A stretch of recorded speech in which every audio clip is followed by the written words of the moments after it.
This WUSA 9 Weather Impact Alert is sponsored by Morgan & Morgan. Good Tuesday morning. I'm meteorologist Joe Spear. We are looking at a weather impact alert for today. The chance for showers and thunderstorms is back in the forecast. We'll see a little bit to start off the day, but the chance of seeing some strong to severe ones is going to hold off for the most part until a little bit later into the afternoon and evening. We'll be dealing with wet weather for a good chunk of the second half of the day. So again, most of your plans are going to have to adjust for a little bit more of that wet weather. Already by 4 o'clock, we're starting to get some isolated rounds of rain starting to work in. Nothing too intense just quite yet. So again, I would still keep an eye out for some wet pockets out on the roads. Certainly grab that rain jacket, that umbrella, basically anything that's going to be keeping it drier. The morning is going to change pretty quickly. So again, we're trying to stay a little clear here a few hours before daybreak, but skies are going to steadily get pretty cloudy. We'll turn fairly overcast by the time we head into the mid-morning hours, and then throughout the rest of the day just dealing with clouds and then eventually chances for showers and thunderstorms. There will be a little bit that tries to work in here towards the mid-morning. Still fairly humid out there, so temperatures today are working up into the mid-80s and feeling more like the mid to low 90s outside. But once we start to get some of this wet and stormy weather in, kind of takes away some of that heat and some of that humidity pretty quickly. We do have a 2 out of 5 risk of strong to severe weather as we head into this afternoon and evening. The big thing that we're going to be watching out for today is going to be the winds. But even if these storms don't get strong, I'd still watch out for a lot of pretty solid rain and a lot of decent lightning here at times. So this first little batch is going to be working in from the west.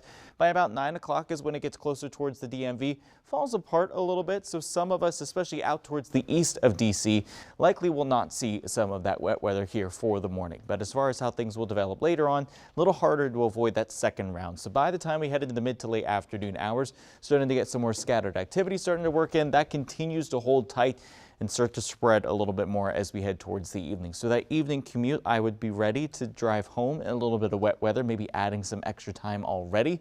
Going later into tonight past sundown, that's when we start to wind down some of that wet and stormy weather here as well. Once we get past midnight, most of us are back on the dry side. Wednesday is really just going to have 1 or 2 light showers or rumbles of thunder that try to work back into the area as we steadily dry out later this week. But again, the winds will be the big thing to watch for some of the strong to severe storms today.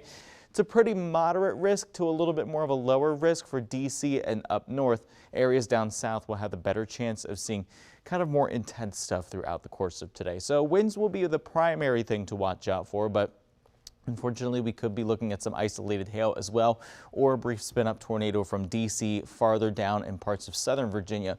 The closer you are to the Carolinas today, the higher chance you have of seeing some of that activity develop. Going into Wednesday, we're starting to dry out. There's still 1 or 2 showers that are going to try to fall. Temperatures are still holding tight in the mid-80s. A little bit of sunshine is already starting to work back in. And then the second half of this week is going to look a little better. There's some moisture here for Thursday. That's likely just going to be humidity, and then we'll start to get a lot drier and more comfortable by Friday. Saturday's not bad. We'll get more clouds starting to work in. And then Sunday and Monday, there will be some scattered to isolated chances of wet and stormy weather working in the meantime. So really, just like last week, Tuesday is going to be the only week that we kind of have some mess working back into the forecast, the weather impact alert just for that. Then as we head later into the week, the skies are trying to dry out. Temperatures get a little cooler before they do start to get warmer. So mid-80s is about the lowest that we go for Wednesday into Thursday. Upper 80s back by Friday. Some more sunshine here as well. So again, it's a Friday, so it's already the pick of the weekend, but the forecast lines up with it. Saturday, we get some more clouds back in, and then in time for Sunday, a few showers here trying to sneak back into the area. Those will be here towards the second half of the day. Isolated rumbles of thunder as we head into that first stretch of August by Monday.